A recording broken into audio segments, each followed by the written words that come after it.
All right, next up, we got the AFC North. Now, AFC North is always a super competitive division. Those teams beat the crap out of each other.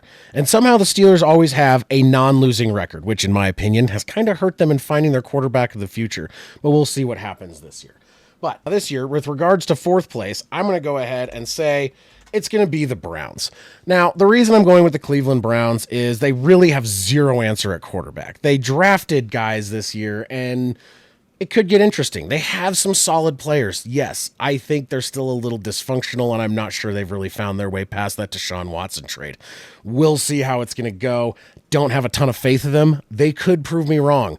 I'm not saying they're a bad team. I just don't think with how hard their division is and their schedule that they're going to be really moving that far this season. Now, in third place, the Steelers. It's really going to depend on how well they do, whether this season, with the trades they made and the signings they made, if it's really going to be a good thing that they finish in third. The Steelers always have this knack of finishing as a very mid team, which puts them mid in the draft, and that puts them in a position to not draft the quarterback of the future. Now, they could get lucky and draft someone like the Niners did in the 7th round. It turns out to be their guy. That is not very common, though. If they want to be able to get their quarterback of the future and pick their correct guy, then they probably need to not be in the middle of the draft again. They have a lot of options at quarterback next year, so we'll see if this is going to be the year. I think they're solid third place. They might even have another winning season. I just don't think that they're nearly the best team in this division. Which brings us to number 2. Now, I have the Bengals at number 2, and that is with their defense as it currently stands and the fact that they have trouble signing guys.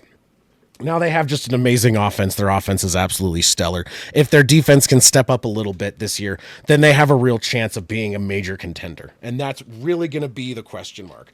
Can the Bengals defense be better than it was last year? Because their offense was fine. Their defense just needs to not be complete garbage. So, with that being said, first place, I think definitely going to Baltimore, pending the Steelers actually doing something that's more than just mid, and pending the Bengals defense not being hot garbage. I think with that being said, I think the Ravens are the most well-rounded team in this division, and I definitely think they will take first place this year.